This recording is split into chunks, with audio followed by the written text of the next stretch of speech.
Hello guys, ഭ്രാന്തന്റെ പുതിയൊരു വീഡിയോയിലേക്ക് എല്ലാവർക്കും സ്വാഗതം. അങ്ങനെ ഇന്നത്തെ വീഡിയോ എന്ന് പറഞ്ഞാൽ അറിയാലോ, ഒരു പുതിയൊരു താരോദയം ചെന്നൈ സൂപ്പർ കിങ്സിലേക്ക്. ഇന്നലത്തെ കളി നിങ്ങൾ എല്ലാവരും കണ്ടെന്ന് ഞാൻ വിചാരിക്കുന്നു.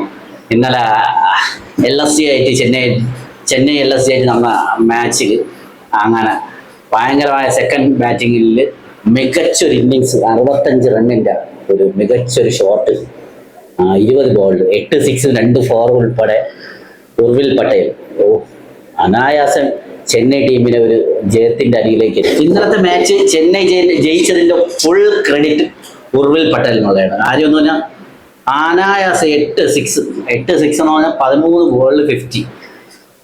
ഒരു രക്ഷയില്ലാത്ത ബാറ്റിംഗ് ആണ്. കിട്ടില്ല ബാറ്റിംഗ്, കിട്ടിഗച്ച് ബാറ്റിംഗ് ആയിരുന്നു.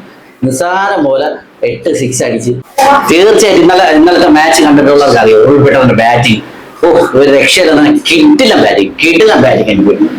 അതിന് ഭയങ്കര ഡിസപ്പോയിന്റ്മെന്റ് ആയത് ബ്രൂവീസിന്റെ ഡുംബേരെ കാർത്തിക് ശർമ്മയുടെ ആ ഇന്നിങ്സ് ആണ്. വല്ലാത്തൊരു ടെസ്റ്റ് പോലെ ബ്രൂവീസ് എനിക്കറിഞ്ഞൂടെ, എല്ലാം ഇപ്പം കഴിഞ്ഞ ഒരു 2-3 കളിയും ഇങ്ങനെയാണ് ഔട്ടാവണത്. സെയിം ബാറ്റിങ്ങിലൂടെ ഔട്ടാവണം, ഒരു ഫോമിലില്ലായ്മ കാണിക്കുന്നത്. ഡുംബയുടെ ബാറ്റിംഗ് ആണെങ്കിൽ ഫാസ്റ്റ് ബോളറിന് ഇത്രയും പേടിച്ച് ബാറ്റ് ചെയ്യുന്ന ഒരു ബാറ്റ്സ്മാൻ ഞാൻ കണ്ടിട്ടില്ല. ഡുംബ അങ്ങനെ ബാറ്റിംഗ്, പിന്നെ പന്തിന്റെ ക്യാപ്റ്റൻസി കൊള്ളൂലാത്തോണ്ട് മാത്രമാണ് ചെന്നൈ ജയിച്ചത്. കാരണം അവസാനത്തെ ഓവർ, എല്ലാ ഓവർ ഫാസ്റ്റ് ബോളറിന് കൊടുത്തിട്ട് അവസാന ഓവർ കൊണ്ടുവന്ന് സ്പിന്നിന് കൊടുത്തിട്ട് മാക്രത്തിന് കൊടുത്ത്, അങ്ങനെയാണ് ചെന്നൈ ജയിച്ചത്. 2 6, ആദ്യത്തെ 2 ബോളിൽ 2 6 അടിച്ച് ഡുംബേനെ കളി ജയിപ്പിച്ചു. എന്നിരുന്നാൽ പോലും ഡുംബേന്റെ ബാറ്റിംഗ് എനിക്ക് അത്ര വലിയ ഇഷ്ടപ്പെട്ടിട്ടൊന്നുമില്ല. കാര്യം വൻ പരാജയമായിരുന്നു ഡുംബെ.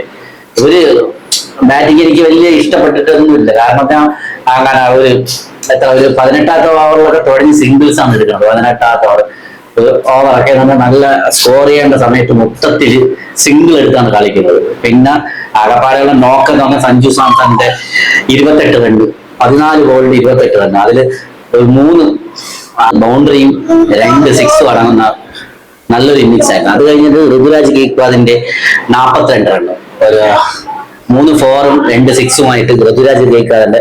അങ്ങനെ ഓപ്പണിംഗ് സഞ്ജു, ഉർവിൽ പട്ടേൽ, ഋതുരാജ് ഗെയ്ക്വാദ്, അങ്ങനെ 3 പേരും നല്ല രീതിയിൽ ബാറ്റ് ചെയ്യും. അങ്ങനെ ചെന്നൈനെ ഭദ്രമായി പ്ലേയിങ് 11ൽ പ്ലേ ഓഫിലേക്ക് എത്താൻ ഇനി എത്തുമോ ഇല്ലെന്ന്, ബാക്കി ഇനി ഉള്ള കളിയും കൂടി ജയിച്ചാലേ എത്തുമോ ഇല്ലെന്ന്. കാരണം പറഞ്ഞാൽ ഇന്നലെ ബാംഗ്ലൂർ തോറ്റിരുന്നെങ്കിൽ ചെന്നൈക്ക് ഒരു ശകലം കൂടി പോയിന്റിൽ വ്യത്യാസത്തിൽ ശകലം കൂടി ചാൻസ് കൂടുതലുണ്ടാവും. പക്ഷെ ഇന്നലെ നിർഭാഗ്യവശാൽ ബാംഗ്ലൂർ ജയിച്ച്, മുംബൈ തോറ്റു. പക്ഷെ ഞാൻ മുംബൈ ജയിക്കേണ്ട കളിയാണ്, ബാംഗ്ലൂർ എങ്ങനെയോ കൊള്ളൂല. അവസാനം വന്ന് മുംബൈയുടെ വാസുകൾ വന്ന് കോളമാക്കി. അങ്ങനെ ബാംഗ്ലൂർ നിസ്സാരം പോലെ ഭുവനേശ്വർ കുമാർ 6 അടിച്ച് ജയിച്ചു. ഇല്ലായിരുന്നെങ്കിൽ നമുക്ക് ചെന്നൈ സൂപ്പർ കിങ്സിന് ശകലം കൂടി ഒരു പ്ലേ ഓഫിൽ എത്താനായിട്ടുള്ള ശകലം കൂടി ഒരു ഇത് കിട്ടിയേനെ. എന്തായിരുന്നാലും കുഴപ്പമില്ല. ഇനിയിപ്പോ നെക്സ്റ്റ് മാച്ചും കൂടി വിൻ ചെയ്യുമ്പോൾ അറിയാൻ പറ്റും. ഇന്ന് നടക്കുന്ന ഡൽഹി പഞ്ചാബ് മത്സരം, പഞ്ചാബ് തോൽക്കണം, ഡൽഹി ജയിക്കണം.